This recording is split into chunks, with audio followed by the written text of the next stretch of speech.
Donc merci à tous d'être venus donc, pour participer à cette conférence. Alors on va parler des défis et pas des dégâts, effectivement, pour la private joke. Moi donc je suis Jean-Philippe Rantin, je suis avant-vente donc chez Thales Imperva, donc issu du rachat Imperva par Thales. Je fais partie des équipes Application Security. Donc on va parler en fait autour bien sûr de l'API. On ne fait pas que ça. On finira d'ailleurs un peu sur une extension à la fin de la présentation.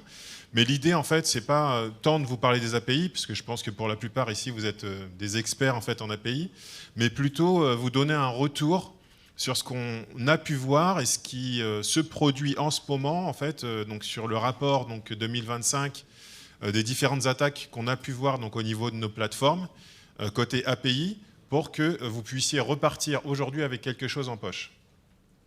Alors la présentation donc, va démarrer déjà sur quelques chiffres intéressants. Et il y aura pas mal de chiffres comme ça qu'on va partager en fait avec vous sur toute cette partie API. Alors peut-être que pour certains vous les connaissez déjà, pour d'autres vous allez les découvrir. Alors dans ce rapport en fait qu'on a pu faire sur 2025, dans les chiffres qui sont particulièrement intéressants, alors déjà c'est la quantité forcément de trafic Internet qui est en constante augmentation et la part des bots dans ce trafic Internet qui continue d'augmenter. D'une année à l'autre, cette part en fait continue d'augmenter et aujourd'hui on a à peu près donc 40% du trafic Internet qui va être composé donc de bad bots. Et quand on regarde donc parmi ces bad bots et ces différentes exactions de ce qui se passe en ce moment, on constate en plus dans ces 40% donc de bad bots qui viennent faire différents types de choses comme du scrapping, etc. Donc l'idée c'est pas de parler des bots mais plus d'API, que 27% de ce trafic est orienté vers des API. Et c'est là où ça nous concerne tous en fait tous aujourd'hui. Et donc on va rentrer un peu plus dans les détails pour voir justement en termes d'attaque. Quelles sont les exactions en fait, que l'on voit le plus fréquemment se répandre aujourd'hui sur Internet.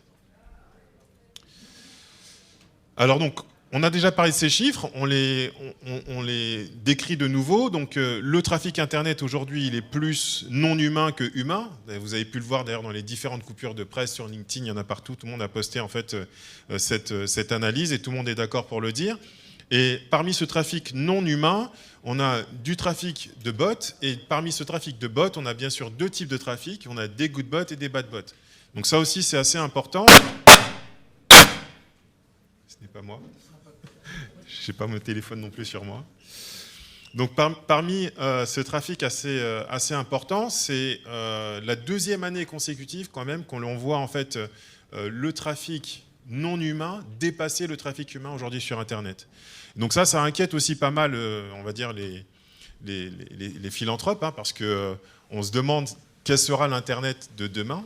Et l'Internet de demain, c'est ce qui se discute un peu aujourd'hui, c'est-à-dire que ce sont des API avec des machines qui vont discuter avec des machines, des bots maintenant qui vont venir interroger en fait des API, des bots donc, de l'agentique dont on a parlé tout à l'heure, la presse de Microsoft qui était superbe, et qui parlait justement de cette partie-là, fait donc justement appel à ce fameux devenir.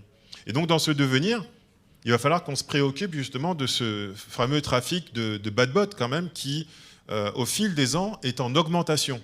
Si on regarde donc sur cette slide, on voit donc notamment donc effectivement que le trafic non humain donc augmente. On voit la tendance en fait de bleu foncé avec du bleu azur juste en dessous qui augmente. Et on voit également en fait que la part donc de good bots se réduit au détriment en fait de la part des bad bots qui elle augmente. Si on regarde donc sur la dernière année 2025, donc qui est complètement à droite en fait pour vous sur l'écran, vous voyez en fait que 40% en fait de ce trafic Internet aujourd'hui va être du bad bot, 13% seulement du good bot, et enfin donc 47% le reste du trafic humain avec leur browser Internet qui vont venir voir en fait différentes applications. Donc le bad bot représente quand même une grosse part en fait de ce trafic aujourd'hui. Alors qu'est-ce qu'on y voit ? On y voit en fait en termes de trafic beaucoup d'automatisation, et c'est là pourquoi en fait les API donc, sont concernés, parce que par design, les API sont programmables et donc font appel à de l'automatisation. Et la difficulté donc, de sécuriser ces différentes API vient du fait de qu'est-ce qui va être légitime et qu'est-ce qui va être illégitime. Comment est-ce qu'on va voir en fait l'automatisation légitime de l'automatisation qui n'est pas légitime. Et quand on regarde un peu donc, cette structure, qu'on la découpe donc, par différents secteurs, on se rend compte effectivement qu'il y a beaucoup d'automatisation qui va être faite, et pour deux raisons majeures. D'une part, en fait, pour du brute force, et d'autre part, pour de l'analyse de vulnérabilité, ce qu'on appelle de la reconnaissance. Hein, si pour ceux qui suivent aussi un peu la partie meter attack, donc il y a différentes phases en fait, dans les différentes attaques Internet, et la phase de reconnaissance est une phase importante, où on va aller scanner pour regarder un peu ce qui se passe, quelles sont les vulnérabilités disponibles. Et aujourd'hui, on le sait, en plus qu'avec l'AI, la phase de reconnaissance entre les vulnérabilités qui vont être découvertes et l'exploitation de ces vulnérabilités, la fenêtre, aujourd'hui, elle est de plus en plus réduite. La deuxième chose que l'on voit apparaître également, c'est toutes les violations en fait, au niveau des API. C'est-à-dire qu'on va avoir donc, des API qui vont être définies. Parfois, on a ces fichiers de spécification hein, qui sont faites. Et ce que nous, on voit apparaître en fait, au niveau de nos plateformes, c'est que malgré donc, ces fichiers de spécification, on voit de plus en plus de violations donc, de ces fichiers de spécification, ou en tout cas des requêtes qui vont partir vers vos API, qui font des tentatives de différentes choses pour pouvoir voir en fait, quelles sont les failles exploitables éventuelles ou non couvertes, non protégées correctement au niveau de ces API.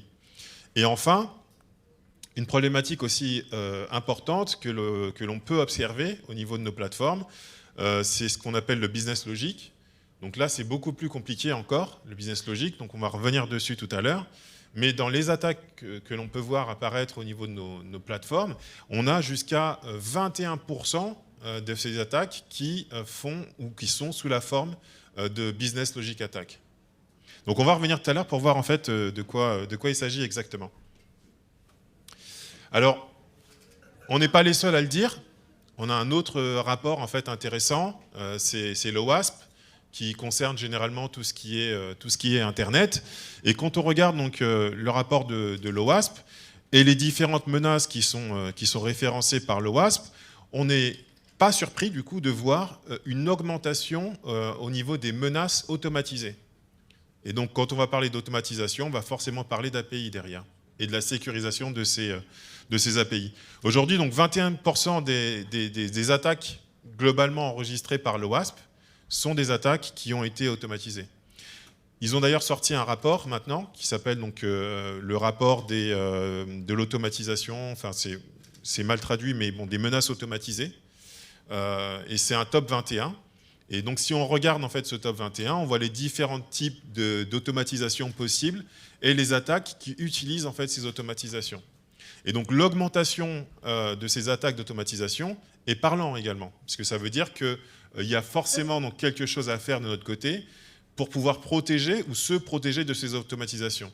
Ça facilite et ça augmente le business que si on est capable de garantir en fait, que les requêtes qui vont arriver au niveau de nos API, au niveau de nos endpoints, sont des requêtes légitimes. Sinon, au contraire, en fait, c'est un caillou dans la chaussure. Autre chiffre donc, intéressant, c'est au niveau donc, des bad bots et des différentes exactions que l'on constate faites par ces bad bots. Donc, il est intéressant de voir que l'objectif premier en fait, de ces bad bots, c'est la fuite de données, data leakage.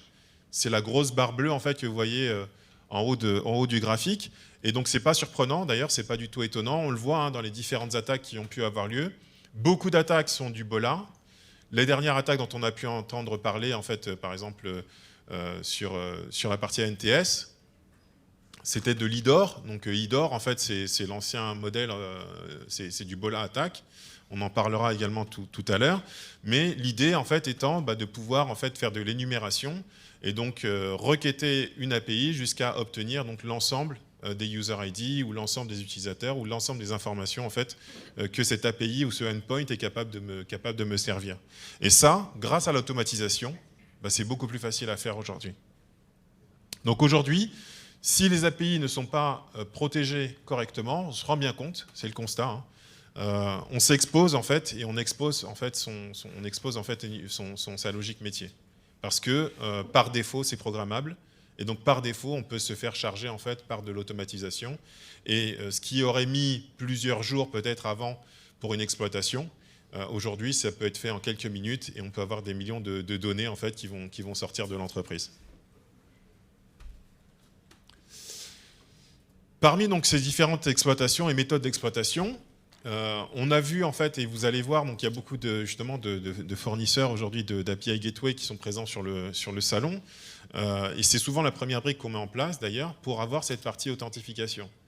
Alors, c'est pas un hasard de voir également que du coup, c'est l'usurpation de compte qui est la voie aujourd'hui la plus rapide vers la fraude automatisée. Ce qui veut dire que cette authentification en fait qui va vous permettre d'obtenir votre API Gateway va plus être suffisante aujourd'hui pour vous parer en fait contre les attaques automatisées. D'accord, ça va plus être suffisant du tout. Et d'ailleurs dans les attaques Bola, on va le voir, c'est pas du tout suffisant. Alors vous êtes nombreux en fait dans la salle aujourd'hui, donc peut-être que vous êtes sur une des industries en fait que vous avez ici. Donc on vous a fait une petite capture d'écran également pour vous montrer donc dans les différentes attaques que l'on a pu voir passer, quels sont les secteurs aujourd'hui les plus touchés.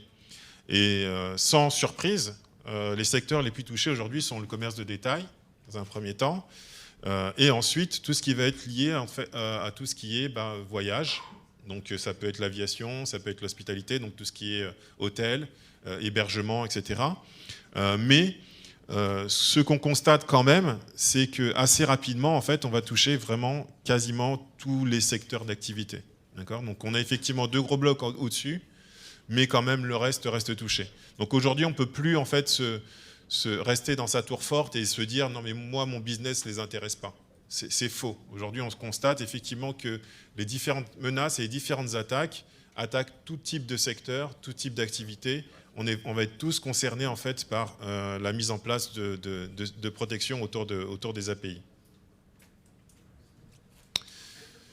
Alors maintenant, on va parler un peu plus donc, du coup de cette partie sécurisation. Donc on a beaucoup parlé du marché, j'espère que les chiffres vous ont intéressé. On va parler maintenant un peu de ces différentes menaces. Alors quand on regarde un peu les différentes menaces qui sont liées ou qu'on peut voir apparaître donc, autour de l'API, donc pas seulement en fait, ce que dit Thales, mais aussi ce que dit l'OWASP, on va retrouver 4 blocs importants avec des menaces qui vont être liées donc, autour de la logique métier, des menaces qui vont être liées à la façon d'être d'une API, donc on en a parlé tout à l'heure, la façon dont c'est authentifié, la façon dont c'est programmable. On va également voir des attaques arriver au niveau des bots et de l'automatisation. Donc ça, c'est tout ce qui peut être éventuellement donc, accès non autorisé donc, sur des ressources, accès trop important sur des ressources, donc du DDoS par exemple sur vos API. Et ensuite, donc, on va avoir arrivé aussi des menaces qui vont être liées donc, aux requêtes et aux réponses qui vont être données. Et donc c'est important, pareil dans votre chemin de croix, en tout cas dans la sécurisation de vos API, de pouvoir vérifier à la fois donc, ou analyser à la fois donc, la partie requête et la partie réponse dans ce que vous allez devoir mettre en place. Alors qu'est-ce qu'une attaque donc, de logique de métier? Donc, pour certains, peut-être que vous êtes déjà bien aguerris à ça. Donc, c'est une traduction française de l'acronyme BOLA, donc l'attaque BOLA ou attaque IDOR. C'était l'ancien acronyme dont vous avez peut-être entendu parler, en tout cas pour la fuite de données donc, de la NTS plus récente. C'était ce type d'attaque qui a été pratiqué par un ado, hein, donc c'est pas très compliqué à mettre en place. Et encore, c'est encore plus facilité aujourd'hui en fait, avec les moyens qu'on a et l'automatisation qu'on est capable de faire grâce à l'AI. Donc cette attaque en fait BOLA est une attaque assez simple. Je vais être un utilisateur donc 1. Je vais avoir ou créer en fait un accès autorisé pour obtenir par exemple un compte de fidélité chez une société, donc un grand groupe hôtelier français, pour ne pas citer de nom de marque, sinon je devrais en dire 3. Et donc, je vais faire une première requête, puisque je suis authentifié, sur mes informations, et voir en fait quels sont mes points de fidélité restants. Donc j'arrive user 1, je m'authentifie, donc je rentre bien mon login, mon mot de passe, tac tac, j'arrive sur l'API Gateway. L'API Gateway va avoir user 1, ok, il est authentifié, il va m'attribuer un token. Donc ce token aura une période de validité, d'accord, qui sera de quelques minutes, des fois quelques heures, des fois même pour la journée. On aura le token en fait qui sera attribué pour la journée. Avec ce token, donc je vais pouvoir, l'API Gateway va m'autoriser à aller interroger donc le endpoint derrière, donc l'API et le endpoint derrière qui va correspondre à la requête de points de fidélité. Une fois que je vais recevoir la réponse, je vais pouvoir donc intercepter cette réponse et la modifier. Donc certains outils du marché qui permettent de faire ça, par exemple le Burp Suite, si vous connaissez donc ce logiciel, qui permet d'intercepter en fait la réponse. Et avec le token que j'ai déjà obtenu de la part de l'API Gateway, je vais renvoyer une requête, mais cette fois-ci non pas user 1, mais user 2. Je vais être l'utilisateur numéro 2 en lui disant « je suis l'utilisateur numéro 2 ». L'API Gateway ne verra absolument rien, parce que vous allez arriver au niveau de l'API Gateway, elle va ouvrir donc la requête, elle va se rendre compte qu'il y a un token qui est valide, token valide, je passe la main en fait à l'API derrière et au endpoint. Ce n'est pas le rôle de l'API de faire de l'authentification, donc l'API voit arriver une requête user 2, ok, la requête a priori a été validée par l'API Gateway, elle est structurée comme il faut, le fichier de spécification dit qu'il faut tel paramètre à l'intérieur, tout est bien là, sauf qu'on demande user 2, je réponds les informations de user 2. C'est exactement ce qui s'est passé en fait pour la NTS. Il a fallu changer en fait juste un user ID pour pouvoir obtenir et énumérer en fait l'ensemble des informations des différents utilisateurs de la plateforme. 1,9 million d'enregistrements, je crois, qui ont été sortis de cette façon-là, juste en automatisant ce type de réponse.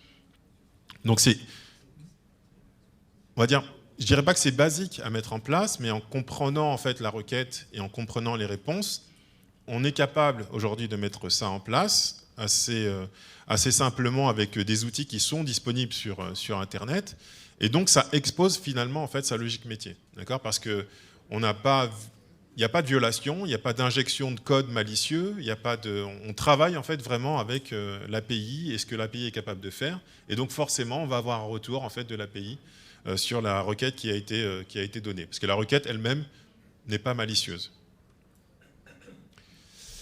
Alors comment on va se protéger de ça?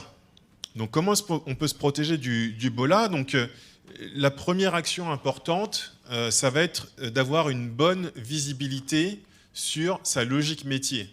Donc il faut, quand vous allez déployer donc, vos solutions de sécurisation des API, et j'espère que là, j'ai été clair en fait, sur ce point-là, ce n'est pas le rôle ou ce n'est pas le job en fait, de l'API Gateway de faire cette partie-là. L'API Gateway, elle est là pour définir en fait, des spécifications, pour authentifier donc, les différentes requêtes, mais elle n'est pas là pour faire de la sécurisation. C'est vraiment pas son rôle. Ce serait beaucoup trop chargé en fait que de lui donner tous ces rôles. Et donc, généralement, donc on va positionner en amont de ces différentes API Gateway ce qu'on appelle un WAP, donc un Web Application, un API Protection, qui va purement et simplement donc filtrer les différentes requêtes, lister en fait et donner de la visibilité sur les différentes API, donc à la fois faire la partie découverte, c'est-à-dire que même les API qui les API qui éventuellement n'ont pas été donc enregistrées, listées, qui ne sont pas connues, à partir du moment où une requête va partir vers une API et qu'il va y avoir une réponse d'un endpoint, on va également l'enregistrer. Donc la première étape, ça va être de dresser un inventaire complet de toutes les requêtes et toutes les réponses qui partent en fait, au niveau de vos endpoints. Ensuite, il va y avoir un apprentissage qui va être fait pour voir ce qui est logique, pas logique. Au niveau de cet apprentissage, on va pouvoir commencer à faire de la classification, c'est-à-dire qu'on va pouvoir dire est-ce que j'ai de la donnée sensible déjà qui circule entre l'un et l'autre, et ensuite on va faire une analyse de risque. Donc par rapport à l'OWASP Top 10 qu'on a vu tout à l'heure sur la partie API, on va regarder quels sont les différents risques qui sont définis, et on va taguer ou ficher donc les différentes requêtes qu'on va voir passer par niveau de risque, en disant tiens, cette requête ou cette API, elle est sensible quand même à des attaques de type BOLA parce qu'elle ne vérifie pas, par exemple, le user ID. Je peux lui envoyer user ID 1, 2, 3 et 4, dans la même session, elle me répond. Donc manifestement, en fait, elle est sensible à des attaques à type Bolin. Et ensuite, la dernière étape, ce sera bien sûr de faire de la mitigation, donc être capable, une fois qu'on a fait ce mapping donc, des différents user ID, qu'on a appris donc, la logique métier, la logique business, de l'appliquer, c'est-à-dire de construire un framework qui va aller vérifier qu'il n'y a pas d'infraction en fait, à cette logique business qui va être faite. Alors parfois, ça ne suffit pas. Alors ça ne suffit pas, pourquoi? Parce que dans le monde de l'API, rien n'est simple. On va avoir des API qui vont être maîtrisées, parfois exposées sur Internet, parfois non exposées sur Internet, d'autres qui ne sont pas maîtrisées. Et donc, on est dans des environnements qui ne sont pas du tout homogènes. Donc c'est pareil, dans la réflexion que vous allez avoir au niveau de cette sécurisation, il va falloir penser en fait à une solution qui va être capable de vous accompagner tout le long de votre projet de sécurisation. En général, on va démarrer, on va dire, par le plus simple, et à fur et à mesure, on va rajouter des briques qui vont aller sécuriser d'abord, on va dire, les points sensibles et importants, et ensuite, on va élargir en fait son périmètre. Et donc, il va falloir, dans votre choix, en tout cas, être capable de prendre une solution qui va pouvoir vous accompagner sur tout ce qui va être exposé, donc tout ce qui va être en ligne, aussi bien que ce qui va être par exemple on-prem, donc physiquement on-prem, que vous n'exposez pas forcément sur Internet, mais sur lequel vous devez aussi avoir de la sécurisation au cas où l'un de vos partenaires, par exemple, se fait pirater. D'accord ? Donc même si vous avez par exemple des partenaires privilégiés, vous filtrez déjà par IP, que ces différentes IP accèdent à vos API, vous êtes quand même à risque. Donc en termes de solutions, on va pouvoir à la fois donc, proposer des solutions, donc l'affichage est un peu meilleur normalement, des solutions qui vont aller sécuriser donc, ces API qui vont être maîtrisées. Donc là pour le coup dans les API maîtrisées, ça va être plus simple. Généralement pour les API maîtrisées, vous avez quoi? Vous avez le Swagger, on a un fichier OpenAPI qu'on va pouvoir importer, on a déjà les spécifications qui sont faites, elles sont mises à jour régulièrement. Donc là, vous allez pouvoir le charger en fait, finalement dans la solution, et on va pouvoir aller vérifier en fait, déjà que le fichier de spécification il est bien respecté. Ensuite, il va y avoir tout ce que vous ne maîtrisez pas, toutes ces API là que vous ne connaissez pas. Donc dans ces cas-là, on ne va pas avoir de Swagger, on ne va pas avoir d'OpenAPI. Donc on va faire la découverte en fait, sur cette partie-là. C'est nous qui allons le chercher en fait. On va lister, on va dresser un inventaire et on va vous dire voilà, ces API elles existent. Et à partir donc, de cet inventaire, d'ailleurs, vous allez pouvoir même exporter en fait, un Swagger. Donc on peut constituer le Swagger en fait, à votre place.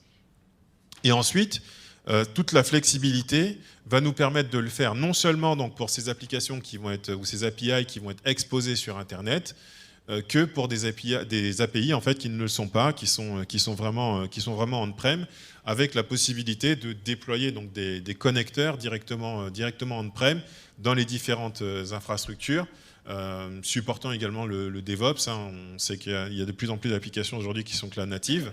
Et on va vous accompagner en fait, dans la sécurisation globale de vos API, en ayant une seule et même plateforme d'administration en fait, pour l'ensemble de vos différents déploiements. D'accord ? Donc pas plusieurs consoles que vous aurez donc à déployer et à suivre de cette façon-là.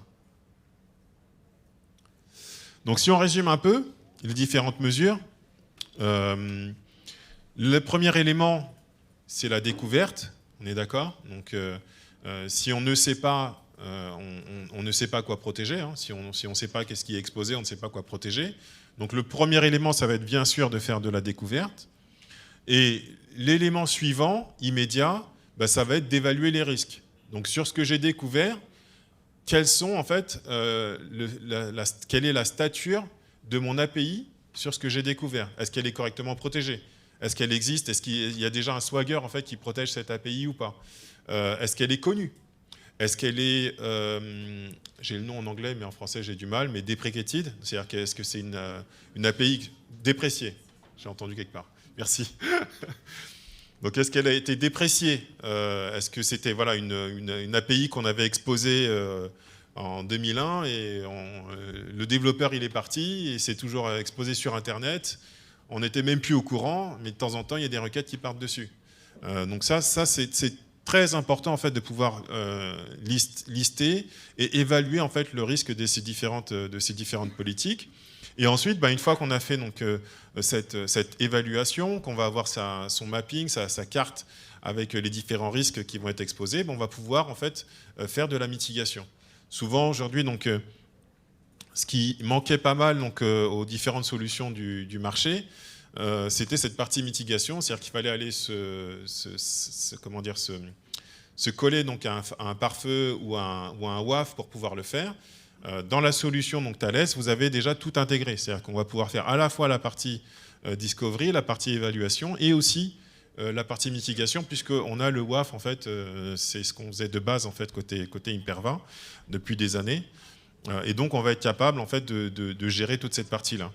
Et enfin, la sécurisation qu'on va faire, il faut qu'elle soit à travers donc les différents métiers, qu'elle ne soit pas un frein au business, mais au contraire qu'elle accompagne le business. Et donc, il faut des moyens modernes également de déploiement et de mise en place. Pas forcément sur un modèle de gateway où vous allez forcer en fait tous vos développeurs à passer par une gateway que vous avez mis en place, mais également donc avec la possibilité de faire du shift left, donc de leur donner des moyens de sécuriser en déployant des containers directement dans les environnements. Ils travaillent beaucoup maintenant avec du Kubernetes. Ils déploient le conteneur directement en Kubernetes, ils n'ont pas à s'en préoccuper, ça arrive vers les équipes sécurité qui ont un reporting en fait dessus et qui vont pouvoir donc créer des politiques de sécurisation une fois que cette partie découverte et évaluation aura été opérée. Donc voilà un peu le schéma vertueux en fait vers lequel en tout cas on tend aujourd'hui donc en termes d'offres. J'espère que ça a été profitable pour vous, que vous avez appris donc des choses. N'hésitez pas à venir nous voir. On a un stand donc, qui est pas très loin des escalators. Quand vous rentrez, c'est tout de suite sur votre gauche. On sera heureux de répondre à vos différentes questions si vous en avez. Et si vous voulez poser des questions immédiatement, je suis à votre disposition également. On a encore 7 minutes. Donc n'hésitez pas.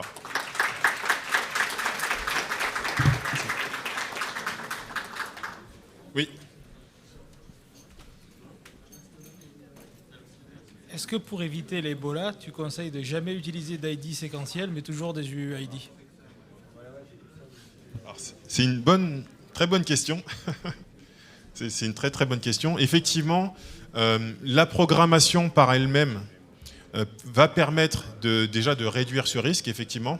UUID en fait est plutôt éviter le séquentiel parce que c'est ce qui est le plus facilement exploité. La problématique aujourd'hui, c'est ce qu'on disait, c'est que dans le monde dans lequel on vit, les API existaient déjà et on se trimballe en fait souvent le legacy. Et donc la difficulté effectivement c'est qu'on a maintenant les bonnes practices pour ce qui arrive, et quand on développe maintenant, on développe aussi différemment. Dans le panel de choses que l'on offre, on peut faire par exemple du fuzzy testing pour vérifier justement la solidité aussi des API que l'on va mettre en place et dans la conception, dès la conception, et donc on va pouvoir améliorer cette conception, mais c'est pas toujours le cas. Donc oui, c'est une bonne chose à faire. Par contre, retournez voir ces équipes API et leur dire maintenant il va falloir tout mettre en UUID, c'est mort, ça marche pas. Et donc le seul moyen, effectivement, c'est en tout cas le moyen le plus simple, c'est vraiment de dire je vais mettre un WAF en fait en frontal. C'est lui qui va s'occuper de gérer cette partie-là, monitorer, découvrir et protéger, le temps éventuellement que mes équipes, projet par projet, fassent migrer cette partie-là. Bonjour. Bonjour. En fait, historiquement, les SI ont eu l'habitude d'empiler les couches. De ce fait, dans la présentation, on voit que c'est très orienté API. Mais comment vous nuanciez la chose par rapport au principe de défense en profondeur, où on a de l'existant historique et les équipes ne sont pas forcément formatées ou sensibilisées à se protéger eux-mêmes? Et comment, par rapport à l'étude que vous avez faite, vous avez pris ça en compte sur le principe de ne pas forcément mettre une responsabilité trop importante au niveau de l'API et de déresponsabiliser, in fine, tout ce qui se trouve en backbone au niveau des autres équipes? Tout à fait. Donc, nous, notre approche, c'est justement celle-ci. C'est de dire, il y a l'existant, Il va y avoir donc l'API Gateway qui va faire son travail, qui fait déjà effectivement son travail sur une partie. On a des équipes donc, qui sont des équipes projets souvent, qui travaillent par projet, qui ont chacun donc, leurs différentes API. Et ensuite, on a les équipes sécu à côté. Et ces équipes sécu, elles ne sont pas forcément, en fait, entre guillemets, API oriented. Et donc, elles ne savent pas forcément, d'ailleurs, ce que font ces différentes API dans ces différentes strates, etc.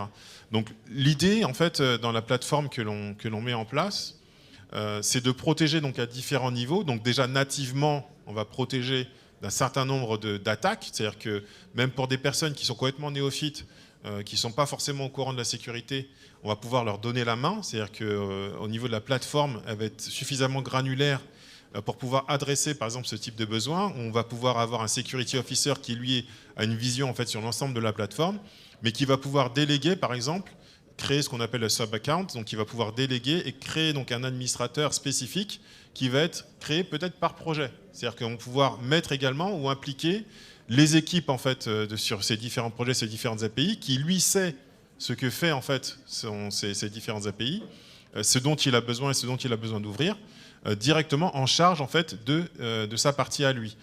L'intérêt, c'est de dire, même si lui va travailler à son niveau, qui va peut-être créer certaines fois des exceptions, ou qui va créer en fait, ses règles de mitigation, la gouvernance, en fait, elle reste au niveau des équipes sécurité. Et donc maintenant, on va pouvoir travailler ensemble et non pas l'un contre l'autre. C'est-à-dire qu'on ne va pas être un frein en fait, aux équipes de développement. Et ensuite, donc, en termes de différentes strates, différents modes d'implémentation, différentes technologies, c'est aussi pour ça qu'on a différents modes d'implémentation sur la solution. Donc dans la solution, on va pouvoir être soit ce qu'on appelle inline, donc dans ces cas-là, c'est notre infrastructure. On va travailler sur une base en fait, de redirection DNS. Donc là, on va rentrer un peu plus dans la technique, mais on va travailler sur une base de redirection DNS. Donc l'ensemble du trafic va être redirigé vers nos infrastructures. On va s'assurer en fait du nettoyage de ce trafic, de vérification qu'il n'y a pas de menaces avant de reforwarder ce trafic vers vos infrastructures. Il y a du pour, il y a du contre dans ce modèle-là. Le contre, c'est qu'on va faire effectivement une terminaison SSL en fait, au niveau de nos infrastructures pour la restaurer de nouveau entre nos infras et les vôtres. Donc ça peut induire une certaine latence. Donc pour les API qui sont très très sensibles à la latence, ce ne sera peut-être pas la meilleure méthode. Mais dans ces cas-là, on a également la possibilité du coup de pouvoir déployer localement. Et quand on va être en déploiement local, on va être plutôt sur un modèle type sidecar, c'est-à-dire qu'on va être en parallèle, en fait, on va avoir un contrôleur qui va s'installer au niveau du projet et qui va monitorer donc, à partir des logs qui vont être générés. Donc on ne va pas interférer en fait, sur le trafic directement et on va interférer uniquement quand on va avoir une menace et qu'on va devoir bloquer. Je vous remercie. Passez une bonne fin de journée.